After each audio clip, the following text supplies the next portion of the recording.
All right, Adam, you ready to roll? Yes. Watch me. Yeah, get it on. Got to get on a Church Weekend Mandate. Get it on, and welcome to Take a Knee. It's our inspirational, motivational podcast. Today's guest, Rhonda Swan. She's an entrepreneur. She's a CEO. She's got a podcast called The Rhonda Swan Show. It's available everywhere you listen to finer podcasts. Website, rhondaswan.com. Good to see you, Rhonda. Hey, good to see you. Well, let's talk about your story. Grew up in Detroit. Now you live in Bali now? Yeah, I'm a Detroit girl. Old school rap. You can throw some down, but now it's been 6 years that my family's lived in Bali, but we've been on the road for about 13 years. Why on the road? Well, it goes back to the story that probably many people had in 07, 08. We invested very heavily into real estate. We thought we were setting the family up, for a long, term of life of relaxation and luxury over the corporate world, and invested a lot and lost everything in 08. My daughter was 1 year old. So I was that, that powerhouse woman that decided, I'm quitting corporate. I'm going to find a way to have a family and not put a baby in daycare. So I started building our company.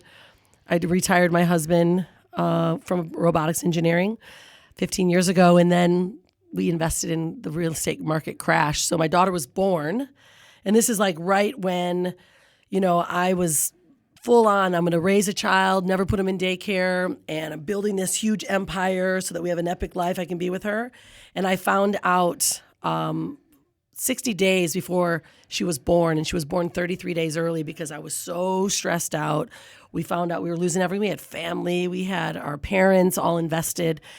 And so we made a big decision. My husband and I were like, okay, so we can either go back to get corporate jobs, we can put our tail between our legs, or we can fire sale everything and drop our egos at the door and travel and get on the road. And so we literally left with $12,762.82 to our name.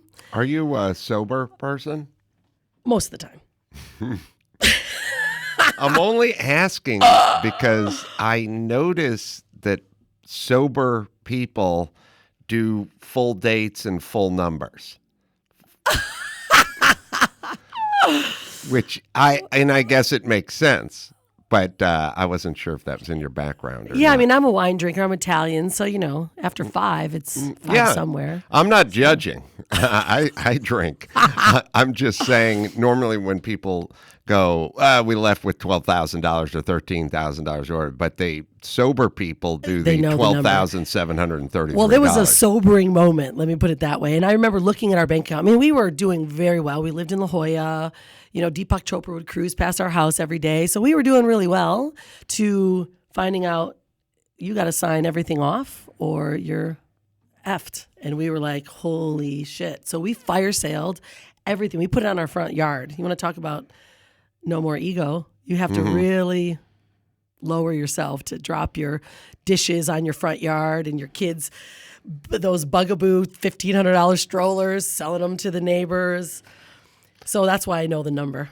You say you have to humble yourself, or there's a sort of a freedom in it. I mean, it's not all humbling.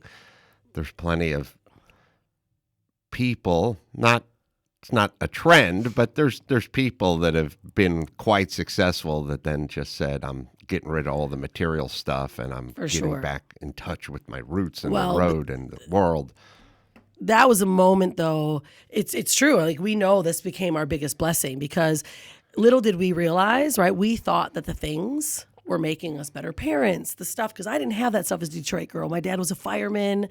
It was like the hand-me-downs and, the thrift shops. So I didn't have that lifestyle. So here I'm thinking, the more I can grow, the bigger I can be, the better parent I'll be, the more stuff that we've got. And we found ourselves pretty shallow. I mean, this is why it was humbling for us, because we had to go, holy who am I becoming? Who have I become?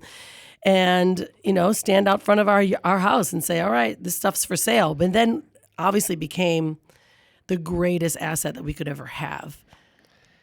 I know you have a background in sports, athletics, softball Yeah. specifically. You're a member of the U.S. women's national team.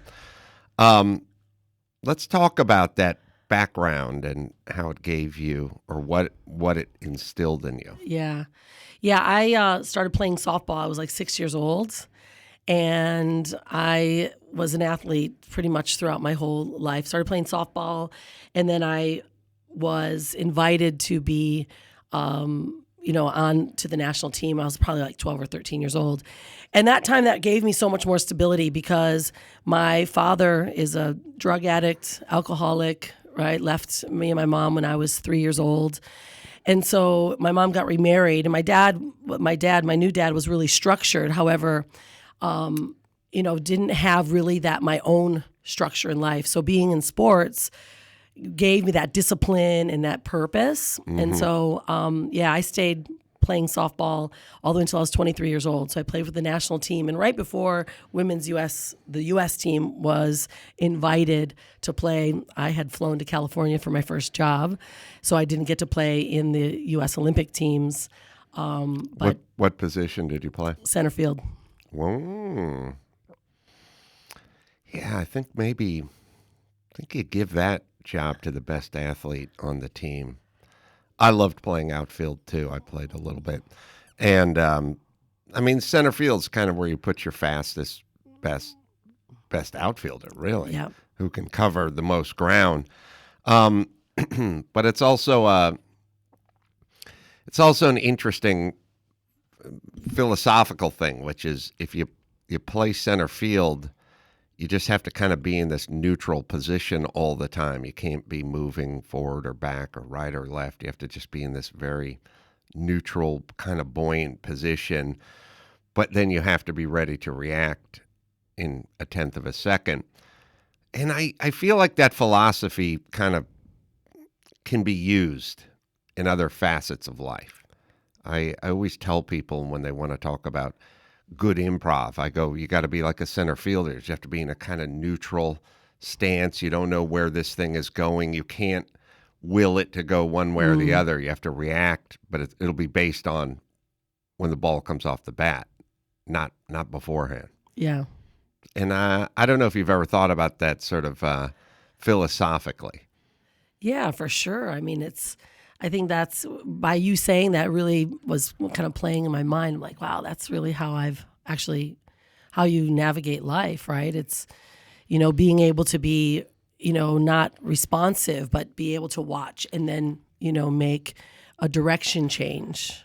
Yeah, and then there's also this, which I never really thought about, but I played a lot of outfield, so I'm sort of feeling it, which is you have to decide in a kind of instant whether you're going to try to make that catch or play it off the wall or short hop or whatever. It's a different approach. You can't really get caught in between. Yeah. If you're going for the catch, good, but if you miss, the ball's going all the way to the wall and you're going to be on your face, and that person's getting a stand-up triple.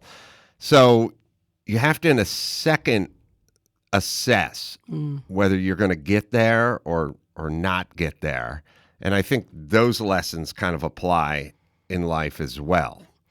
Yeah, for sure. It's especially with the life now that my family's been living with us, being able, having to travel, traveling, and it's so many people are responsive, like where they just jump, right? But you have to literally, in a moment, make a decision, but you have to feel the direction that you need to go in. And I think that's something that, especially right now, they're so responsive and reactive, right? And the more we actually lean in, like we live in Bali, right? So we do a lot of meditation. We do a lot of grounding ourselves. And I think that's right now the shift that's happening in the planet. People are just like so agitated. If they just take a set down, just watch, look what's happening, assess, but make directional changes, I think we'd all be in a lot better place.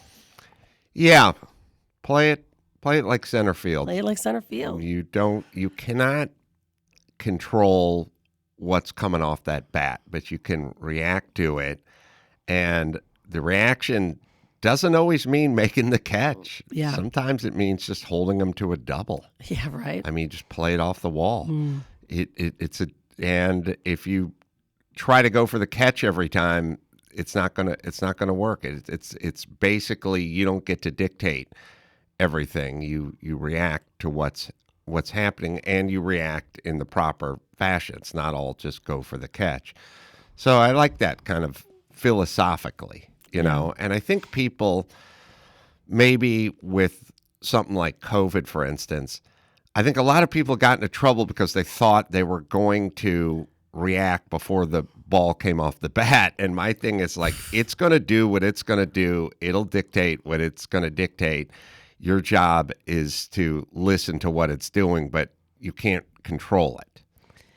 Yeah, I mean, that's, I think, where if we all just took a step back and said, okay, where do I actually want to be? Like, we're not the effect of the environment. Like, we can literally change and shift how our world is playing out or how we see things. And if we just step back and just said, okay, cool, let's watch what happens, but then, create the environment that you want. I mean, the world has shifted. We all know this. This is not going to go back to normal, right? So how are we going to act within this environment? And, I think this is where we can really start making a change with those that we're around, just how we're being, and what is the frequency that we're actually giving out. So in your travels, what have you learned? That's pretty broad, but what I mean is how has it changed your worldview? Yeah. Well, being a mother, especially leaving with my daughter being 1 year old, you cannot make decisions based on your needs or your wants or your ego or what others are thinking about you. That was one of our biggest things. Like, we went from having it all to now one bag each, taking my daughter and my family and my husband and I, staying in little tiny, rooms. Now, we always went to surf locations because we're a big surfing family. Mm-hmm. So everywhere we went, we would go and put ourselves in a good environment. But we were staying all together, 3 of us, in a little teeny hotel room. So you could easily let your mind freak out and think, I have less, I have nothing.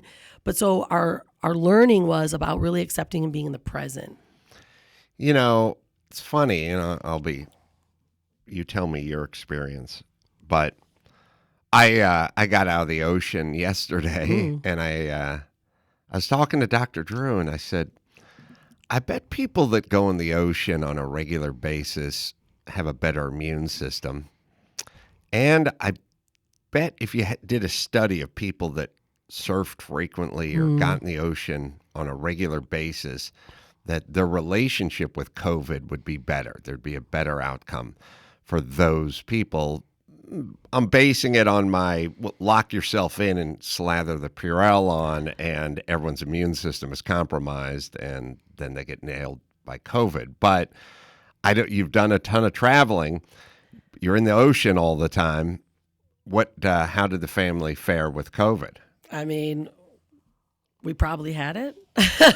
However, we didn't give into it. I think you're right. Like, my daughter has been in more third world countries and we did not stop her from touching it, from eating and touching people, talking to people, because your immunities get stronger the dirtier you are. And I think you're right. In the ocean, especially if you're in LA, we used to live in San Diego and the rivers, the big storms would come and the dirt would go in the ocean. But I think, if we, and this is my position is like the stronger we allow our bodies to be and put them in more compromising positions, the better, instead of altering our state of immunity. Yeah. I said to somebody, your immune system is like a fighter training for a bout and you got to spar. Yeah. You got to get dirty. You got to have sparring partners. If you don't have sparring partners, you're going to get whipped in the ring. It's like you need to practice. You need to get punched. You need to push back. You need to be activated that way. And basically the lock yourself down and wipe everything down approach is essentially a fighter's camp with no sparring partners. Yeah. And maybe it works out, but I can't don't punch think yourself in the face hard enough to get stronger, right? I don't think it's going to work. Yeah. I think you need to bring some people in and spar with them. Yeah. Yeah. I mean, where we lived, we've been locked on our island for 2 years. So we typically, we've been in Bali for 6 and on the road for 13. And so we were locked in for 2 years. And, really it was like we were watching a movie. They took some precautions and, the government was a bit restrictive on our tourism because we're about 80% tourism. However, we felt like we were watching a movie. And we were nervous about coming back. This is the first we've been back in 2 years, back to the U.S.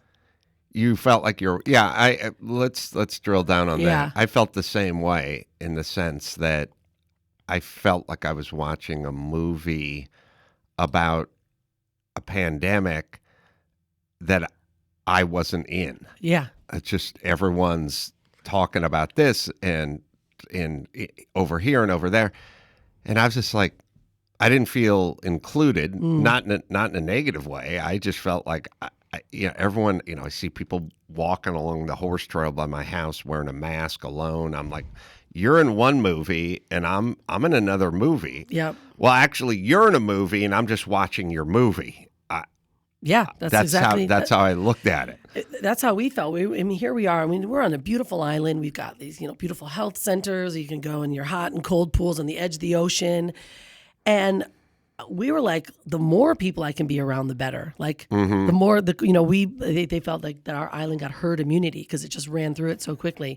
But we literally didn't even. It felt as if this was like we were not included, and a lot of it I think has to do certainly with mindset, with your with your body, with your immunities, how strong you are, and your belief systems. Because we just weren't buying into it either. We weren't listening to anything.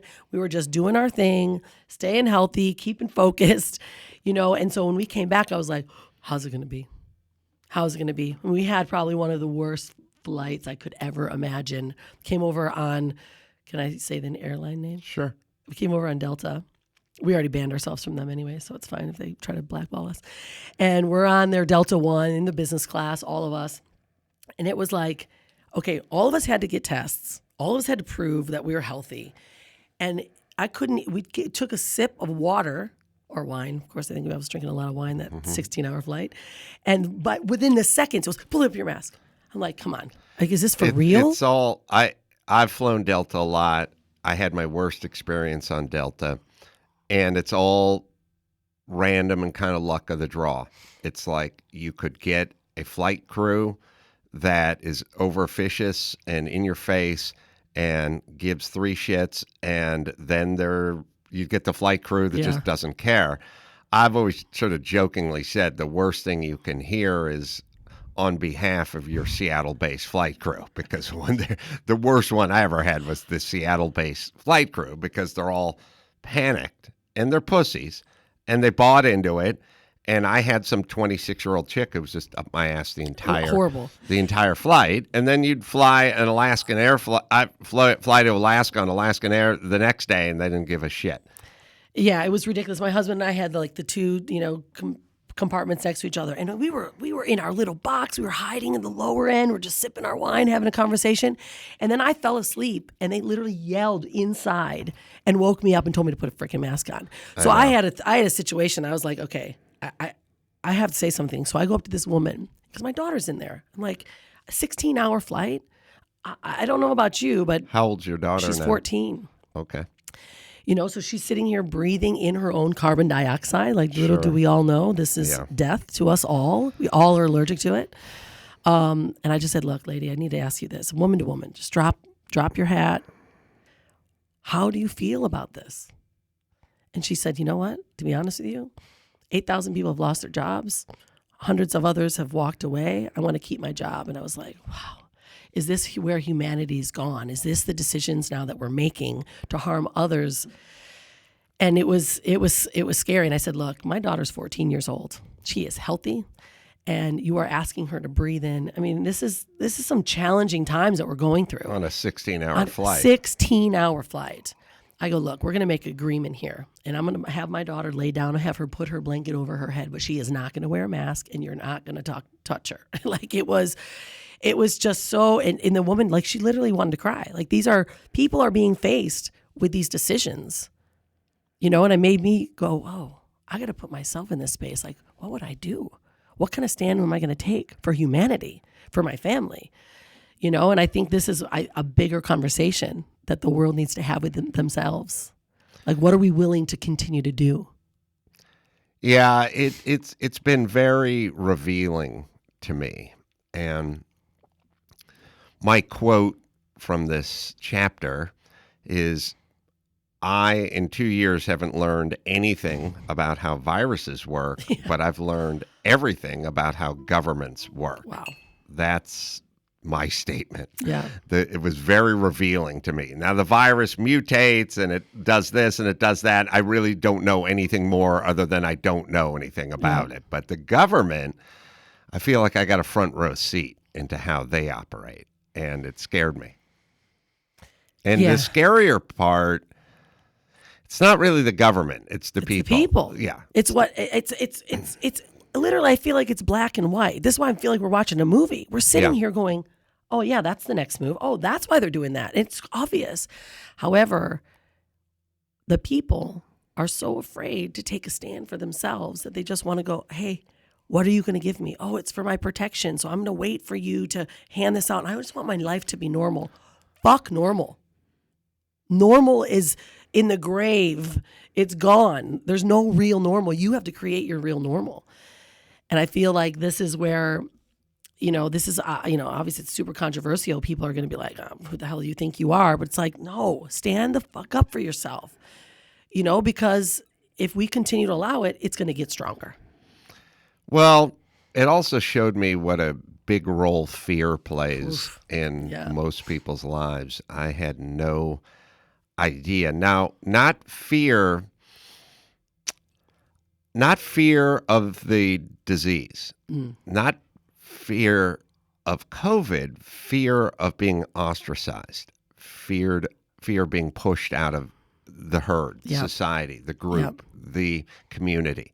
That's the fear. The disease fear part, I didn't see that, and the reason I didn't see it is because put the mask on when you walk through the restaurant, then when you sit down, take the mask off at the table. Look, if you're really fearful, then you won't go in the restaurant. Yeah. But plenty of people went to restaurants, plenty of people went to events, concerts, gatherings. Yeah. That wasn't the fear. They weren't scared. They weren't scared of the virus. If they were scared of the virus, they wouldn't be there. They were very scared of society. It's losing their comfort. What neighbors could do to them. Well, that's it. I mean, if you think about it, that's like the perfect plan, right? Let's pin them on each other. Right. So that it's not us. Your neighbors are doing this to you. Right. Right? I mean, and that's... Yeah, because there's not enough politicians and cops to enforce things. No. But if you can get half a society enforcing it, then now you got your army. Now you have your army, right? And that's what I experienced with this whole thing too. Yeah. Very revealing, though. I mean, I don't know who said it. I can't remember, but may you live in interesting times. These are interesting times. Well, that's for sure. If you think about it, I'm going to be 49 in June. Even my parents, our generations, we've never experienced anything like this. Like in these last, 50 years, we haven't had to make decisions really that were compromising, where we had to take bolder stands. I mean, there's been some things that have happened, but like this is the first time, like we are living through history. So it's exciting as well. Like, who were you during that time? Like, right. Who were you for your neighbor? Who are you for your family? What stands did you take? And are you going to the grave knowing that you did what you could to leave an impact, to, encourage people to, live a better life? I mean, I think this is the real question that people need to ask themselves. Like, who was I then?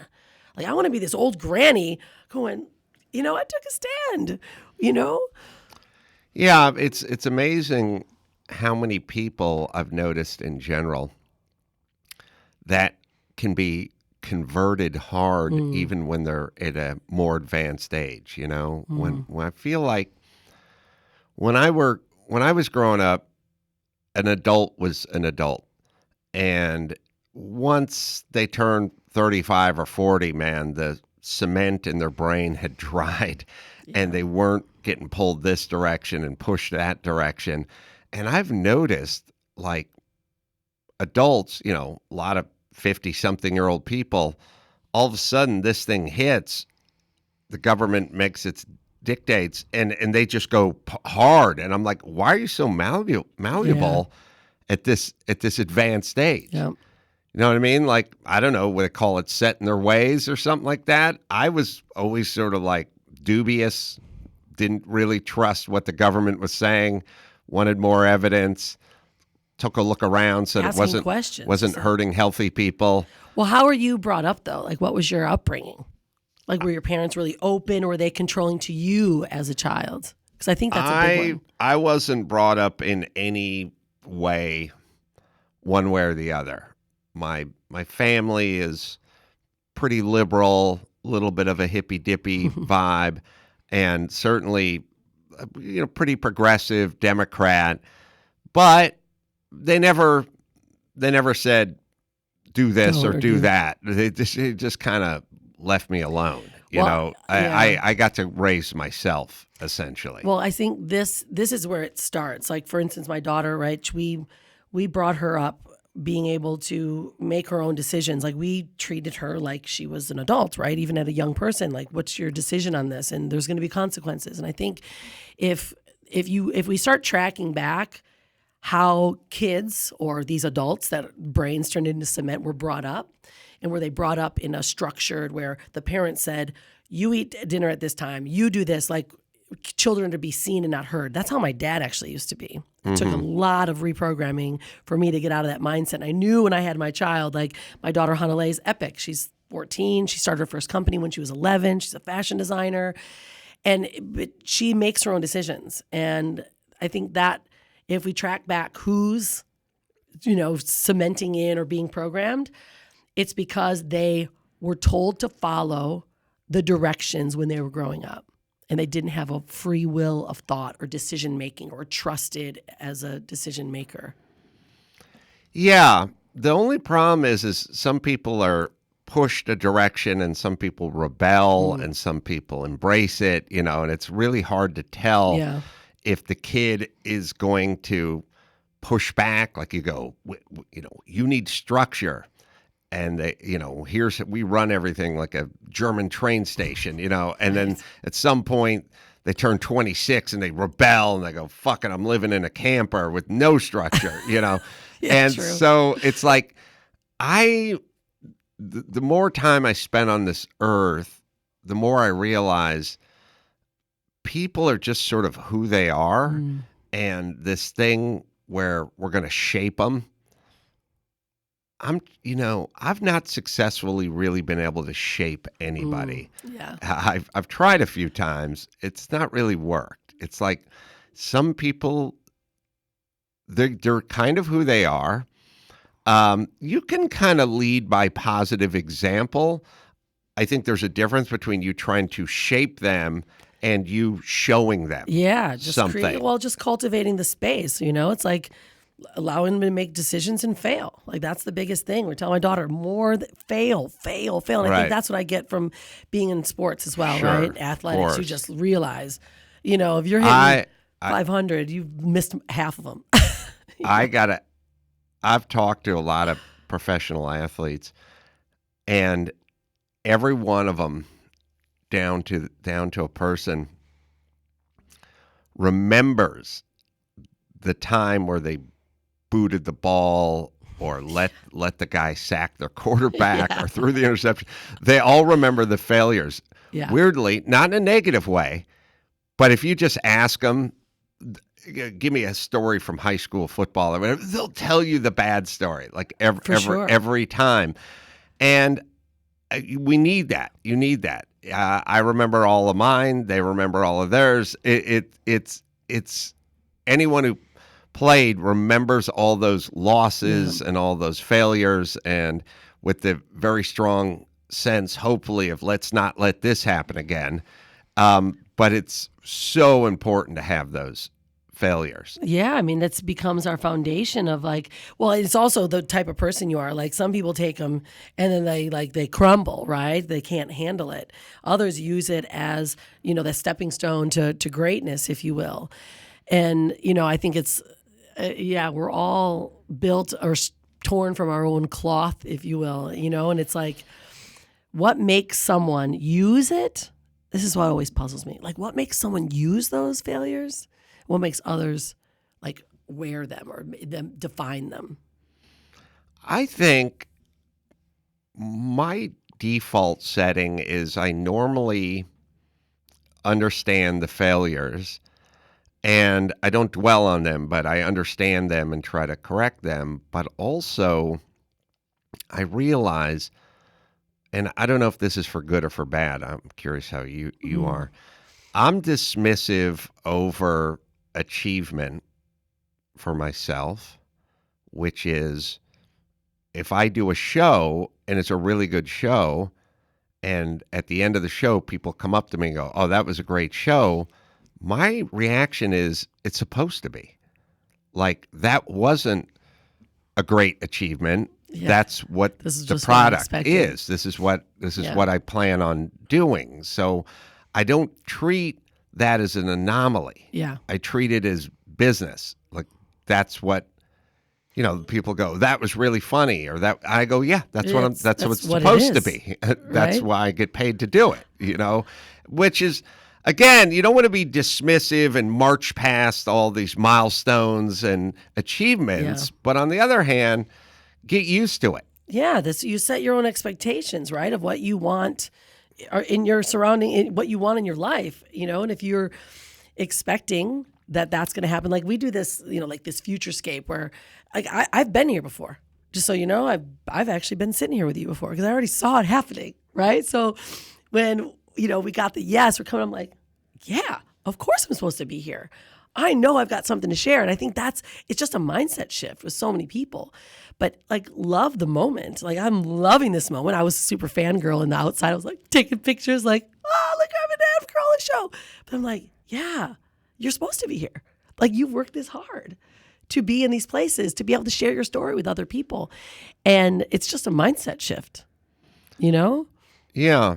So it's this weird balance between accepting your bad nights, your bad trips to the plate, your bad games, all had them. Bad decisions. Accepting those, understanding them, wanting to correct them. And then on the good days, understanding that while it's good to stop and recognize having a good day, but most days should be good days. That's what you do. You're trained, you have ability, you're talented, and it's supposed to turn out this way. Yeah, I mean, in the days that may not seemingly be good days, it's how you look at them. You're like, oh, like when we lost everything, first we were like, let's just get real. Like, we went through all the phases of, death. Like, oh my gosh, you got to be kidding me, all this. But then you realize this is the greatest thing could ever happen to us. Because if we would have stayed living in San Diego, in La Jolla, my daughter would have grown up. She probably would have been a superficial brat.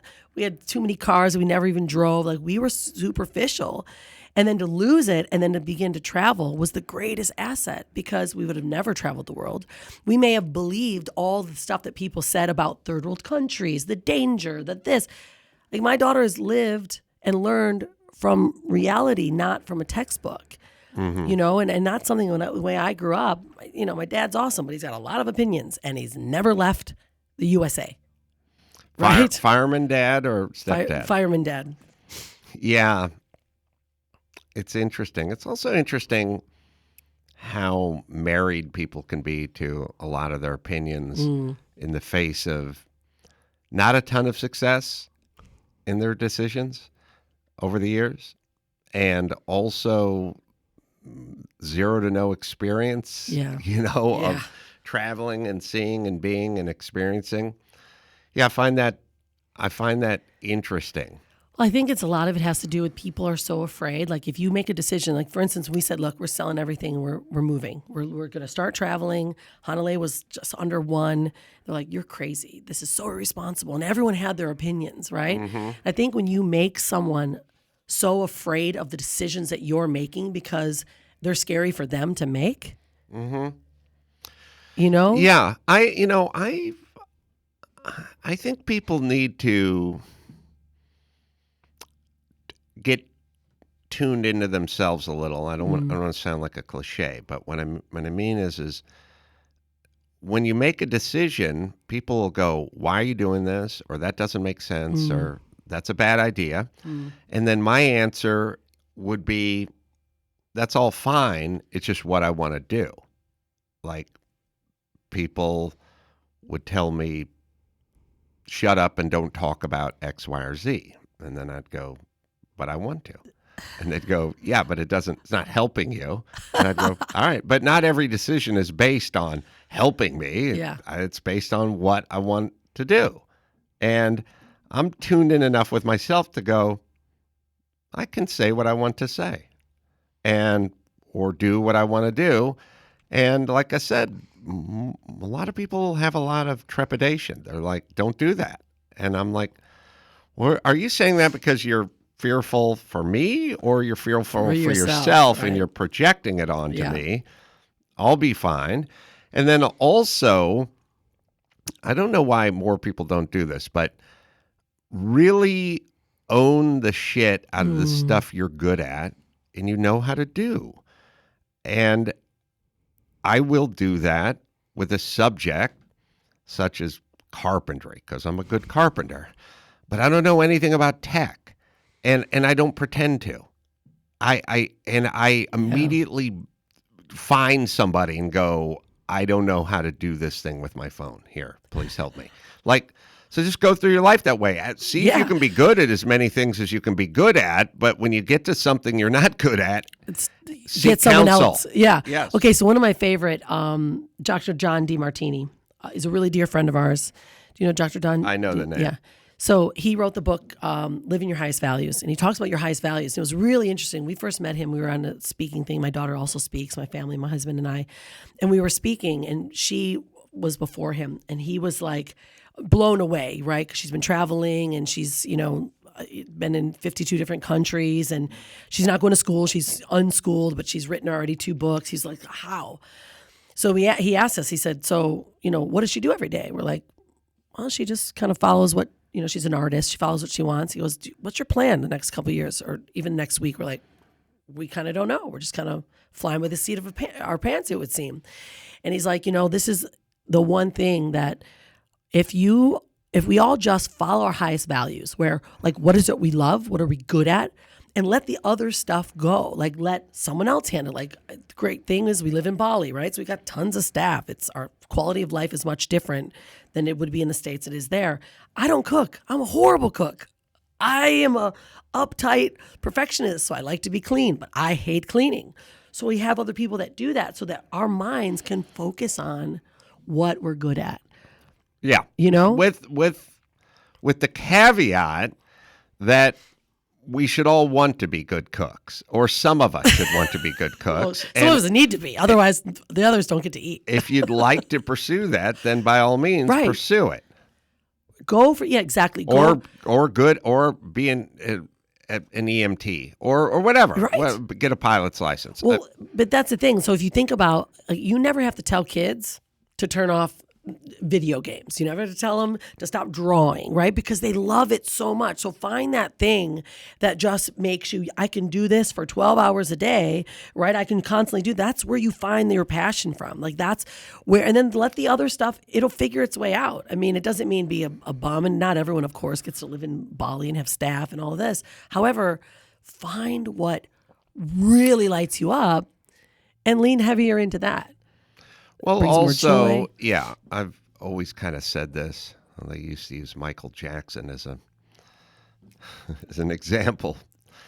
But I would say you get really good at something, you'll get compensated, and then all the little nuts and bolts, fall into place. Then you pay someone else to mow your lawn. Right. Which then doesn't mean, pay someone to clean, pay someone to cook, pay someone to mow the lawn. Fine. Then you still have to go out and build a tree house every once in a while with your kid. Yeah. Meaning you can't farm out everything. But you might not want, who the hell wants to rake leaves? You know what I mean? But you still need a project, and you still need something tactile and physical. And you can labor it, and you can feel good about it. Right. Well, Dr. John DeMartini, he does talk about that where, some people are like, oh, I can't afford, and this is really where it comes from. I can't afford to get a housekeeper. I can't afford to do this. Actually, when you're living your highest values and you're focusing on that, you will make enough money to cover it.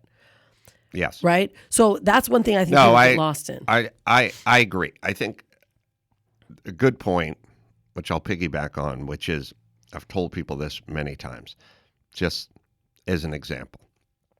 People say, I'm looking for a house, and I think my budget is $500,000. And then they go see a house, and they love it, but it's $650,000. Yeah. And they go, it's more, it's too bad. I can't. And I go, look, your mortgage payments could be another $289 a month.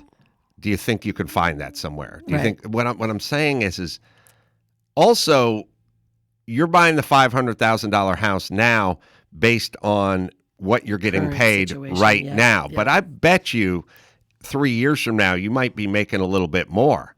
Why not step up to the $650,000 house and then motivate yourself to rise up to that? And people do. It works that way. Don't put a little pressure on yourself. Kind of go. Kind of go. Scary. I want the. I can afford the Camry, but I'd love the Mercedes. Go for the Mercedes. The payment each month's going to be another $185, and challenge yourself. Yeah, I mean, people can, and they figure it out. I don't mean to break it all down into a financial thing. I just mean step it up, and then rise up. Well, I mean, because that's us as it's human nature, right, to want something. So it's either it's how you're looking at it. Like if I want something, I'm getting it. Like there's never been a question, but it's also means doing it scared. Well, it to get out, to not turn it into a purely financial thing. What I'm saying is like sometimes it happens. I'm sure it happens to you all the time, where somebody goes, "Hey, you're working this much," and then there's some opportunity. Someone goes, "Oh, someone wants you to write a book, or someone wants you to do a series of motivational, whatever," and you go, "Well, I'm already kind of busy." Yeah, and then you think, "But let's do it. It'll mean I'll have to work some Saturdays, some evenings. You know what I mean? But let's do it. Let's challenge ourselves. Let's go for it." Well, I think that I love this because we talk about this a lot. I was just with Sharon Lechter this last weekend, and she talks about real estate, right? And she does a lot of investing, and her thing was do it scared, do it anyway. So no matter what it is, like even though you could be nervous, like, oh, I don't know if I can do it, or I don't have time, or I don't have the money, or I don't have the capacity, just go for it. Do it scared because you are amazed at what you can actually do. David Goggins is one of my favorite. David Goggins, like that man. I mean, I do a slice of what he does, but he goes for it, even in the pain, even in the difficulties, but it's like stretching yourself because we can do so much more. I mean, I've learned this time and time again. I remember, I don't know why, there's little snapshots you think about this stuff when I was early on, or sort of medium early with the Groundlings. I had a mean, fun teacher named Cynthia Seghetti, who's passed away, but she said to the whole class, all right, you have 10 minutes and you're going to write a monologue and then you're going to perform the monologue. And my first reaction was like, 10 mintes? 10 minutes? This takes weeks, And she's like, well, now you got 9 minutes, And I was like, I know how to do a monologue. You got to go, you got to write it, you got to memorize it. And she's like, just write the beats down, memorize. And I was like, come on, nobody's going to be able to. And there was about 13 people in the class, including myself. 11 of those monologues were killer. Mine was really good. I was like, where did this come from? And I was like, she said, you got 10 minutes. Yeah. And I was like, no way. Under pressure. And I was like, oh, well, now it's time to go. And it sort of showed me like, wow. Because if you'd said write a monologue and deliver it up on stage, I would have said, all right, give me a week. I'll get back to you. But she said 10 minutes, and it made me realize, and it wasn't just me. It's like everybody was pretty damn solid. Yeah. They came with a good premise. Yeah. They had the beats down. They were all really good. And I was like, I guess you put that pressure on and you can do these things. But we're so busy going, I couldn't possibly, there's no way I got time for, Well, get out we of have that too much time. Yeah, get out of that mindset.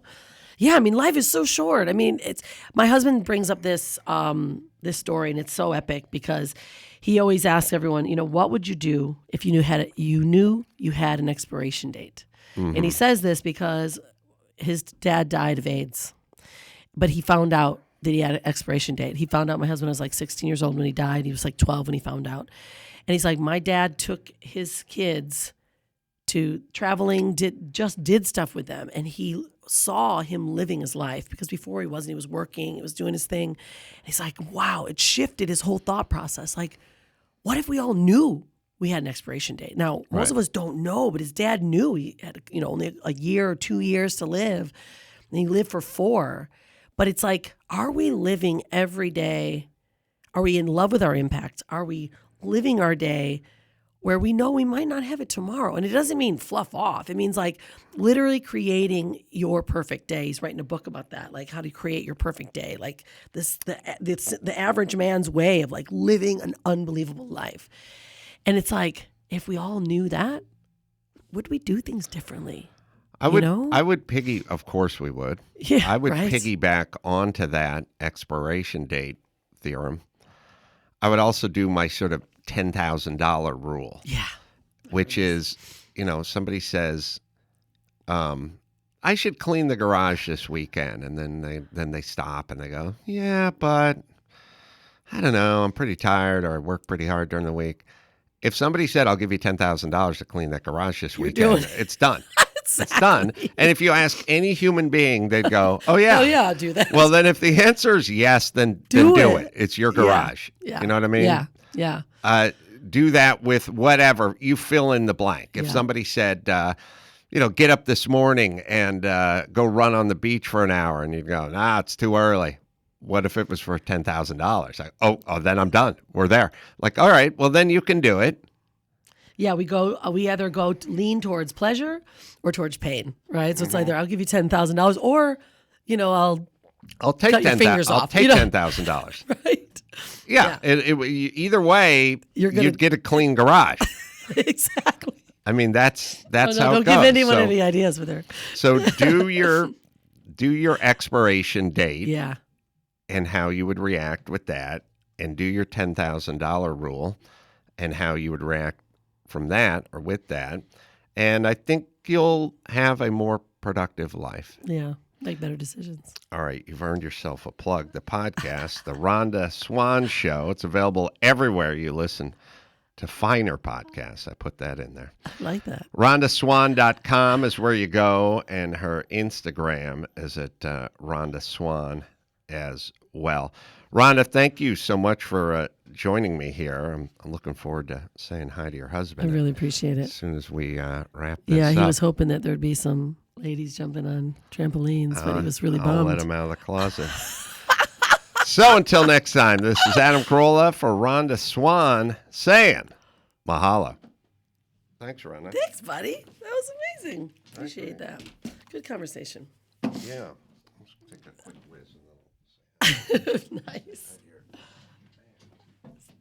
What'd you think, Dad?